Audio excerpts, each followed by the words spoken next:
Hey guys, this is Arkel here. I'm back in a video. I didn't mean to make another video, but I kind of thought that I would like attempt to sort of explain like my doll characters a little bit. I'm really not the best at articulating and keeping things cohesive and concise and things that make sense. I'm much better at typing things where I can, take the time out to get my thoughts eloquently and such, but it's not really something that I can quite do like in a video format. And I have mentioned before that I really want to like make a more conscious effort to sort of, share a little bit more about my characters and dolls with you guys, because it's something that I really, really love when other people do, and I think it's something that I really would like to do too. Like, not like to a super extent, because I like to keep some things, obviously a bit secret, I guess, but, the basis of some of my characters and just some things about them and such.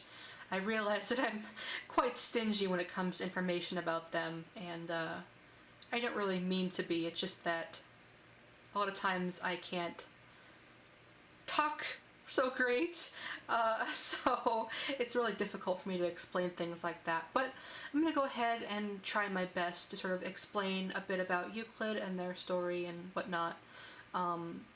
So again, this video might be kind of rambly and nonsensical and maybe even unbearable to listen to, but I'm gonna go ahead and try my best, and hopefully you guys don't mind too much, or hopefully you enjoy listening, I guess, for what it's worth.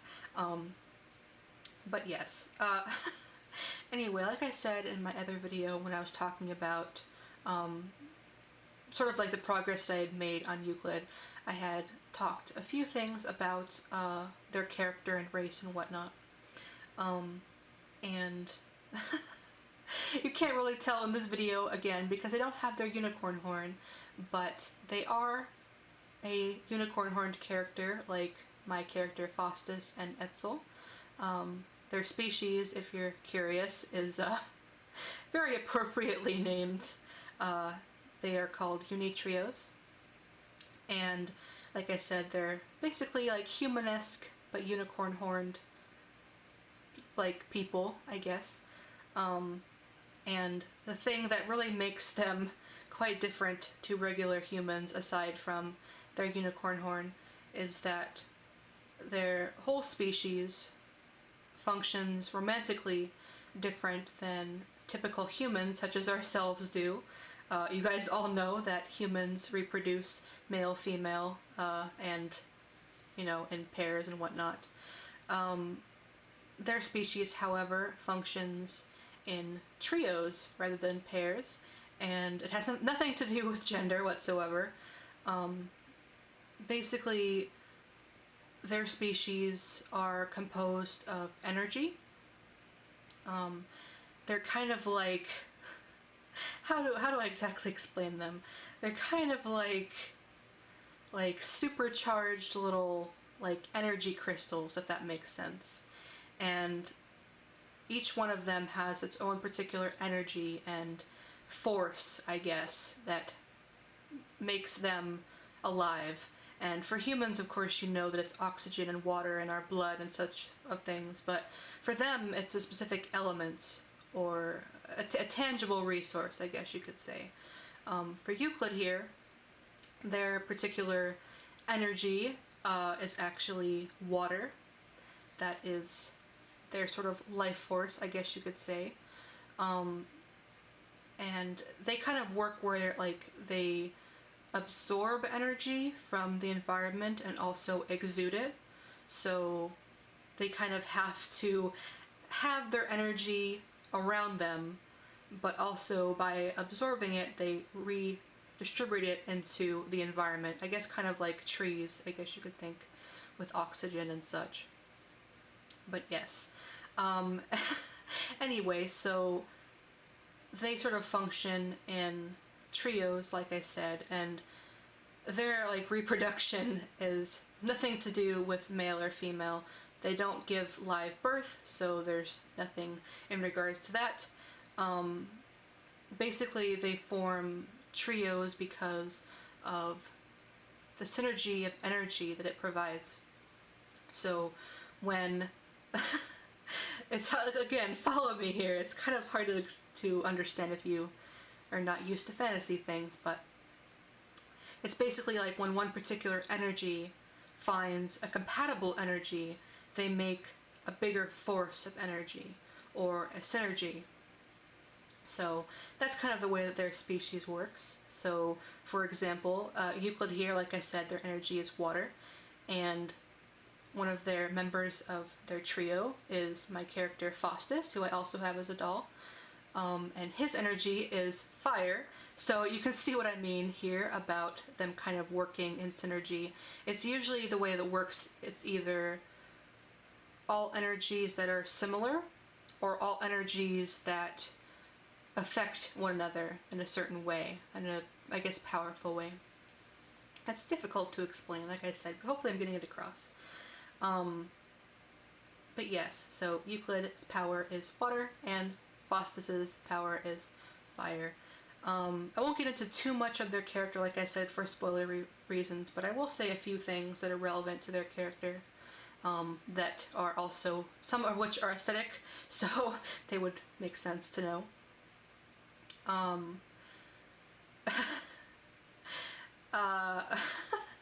don't know how to explain things in cohesive order, obviously. But yes, I have mentioned before that Euclid is gender fluid, so they don't refer to themselves or think of themselves as one particular gender. It usually fluctuates between identifying as particularly male or female. And of course, because their race doesn't procreate based on gender, they have very different concepts of gender in itself, so they don't always reflect one or the other based on our own particular concept of gender as typical humans. So I may refer to them as she sometimes or he sometimes. I usually try to just stick to they, just because they are gender fluid, so referring to them as one particular gender over the other is not really something that isn't really a bad thing for them. It's, but you know, to be more accurate, I like to say them that way because it makes more sense. But you can call them whatever you'd like, of course. It's no skin off my back. Whatever you want them to be, then by all means. But yes, Euclid is kind of very, like, bookish, I guess, in a way. They're very intelligent, and they like to learn. That's kind of their main sort of thing that they love doing. And not only just sort of reading, but also making, like, like categorizing things themselves. They really like learning about the world and the people in it and the things in it, and writing them down and explaining them and getting really analytical on things, so to speak. So they very, very, very much love to read and write, and are very sociable as well. Euclid pretty much talks to anyone they meet and will chat their ear off forever, trying to just get everyone's opinions and learn about things that they've done, or places they've seen, or experiences they've had, and writes a lot of them down, sort of like to better understand the world and the species that live in it.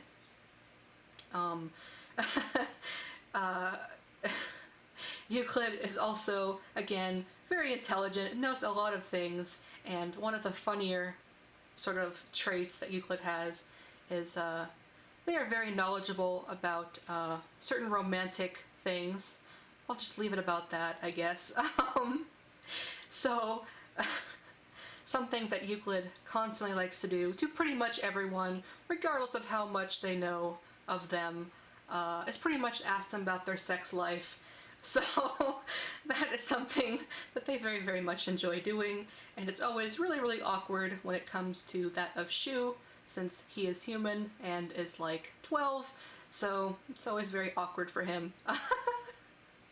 But anyway, yes, that's a little bit about Euclid's personality. And I have mentioned again that one of the members of their trio is Faustus, who is my assumed Shale, which you guys have seen before. And their relationship is kind of difficult to explain. It's very distant, I guess you could say. A sort of brief backstory for Faustus is that his power is over fire, and there came a point in his life where it became uncontrollable. Before this point, he was able to be a normal person, I guess you could say, and touch things and interact with people and be just fine.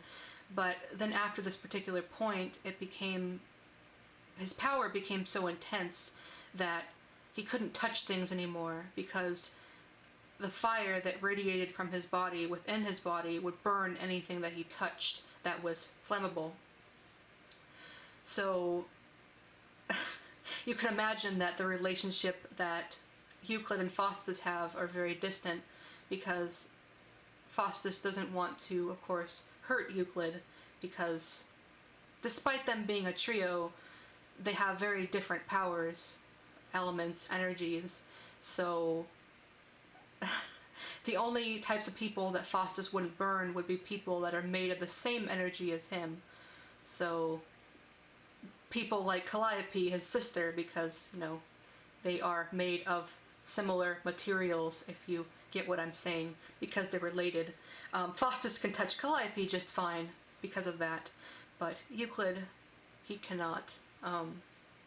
So after that point in which he sort of loses control over his power, I guess you could say, his relationship with Euclid becomes very strained, because he wants to stay as far away from them as possible so that he does not harm them, of course, even though it is very sad. And trios should never be apart. They should always be together at all times and always, you know, be there for each other and such. But because Faustus is, I guess, in a way, a danger to most of the people around him, he sort of keeps himself away from Euclid and other people as well. And not because he doesn't love them, but because, you know, he knows that it's the best thing to do. And he really becomes to know how real that is because of an instance that he has with Euclid. And I have mentioned before, so you guys probably already know what I'm going to say, but the side of Euclid's head that has no hair on it, I've mentioned that it was actually burned off, and in their species, their hair takes a very, very, very, very, very long time to grow back. Their skin heals pretty much instantly because of the mineral-like texture of it. It doesn't really sustain damage very much, but their hair, however, is very similar to regular hair, and if it gets burned or cut or pulled or whatever, it's very easy to do, and it will not grow back very quickly whatsoever. And I won't get into exactly how it comes to be, but there is an instance where Faustus does actually harm Euclid that way and is responsible for burning off the side of their hair that's missing. And from that experience, partially from that experience I should say, he really learns the sort of power that he has and how, like, devastating it can be to the people that he loves. Again, I won't get into too much detail about the actual scenario, but it's not entirely because of what Faustus did. It was a necessary thing to do at the time, let me just put it that way, but Euclid has a very intense reaction to that particular moment. And again, not entirely because of what Faustus does, consciously, I'm sure she understands that it was necessary, but she has a very traumatic experience through that whole event, and in a way, Faustus takes it as, you know, that terror, that anxiety is because of him, when in actuality it's really not, but he doesn't really understand it that way. He thinks that, you know, he's done this terrible thing to her and, like, you know, yeah. So, yeah, he definitely attempts even harder to separate himself from them, and Euclid actually has the other member of their trio at the time, whose name is Hyacinth. They have each other, so they do just fine, I guess. And Euclid grows to be a very different person from that time, once they were burned, to later on. But yes, I will talk about their relationship with Hyacinth another day, because I don't have them as a doll right now, and it would be completely irrelevant to any of my dolls, but yes, that's a little basis of how Faustus and Euclid are. They very much do love each other quite a lot. They were very, very close when they were younger, before Faustus's sort of affliction arose, but after that they became much more distant as they got older. So they still very much do love each other, but it is important that they are not, you know, too intimate, for bad things shall happen. Anyway, yeah, so that was kind of incohesive and probably didn't make a lot of sense, but hopefully some of it made sense, and hopefully it was kind of interesting, I guess. I don't know. Like I said, it's a lot of things that might not really...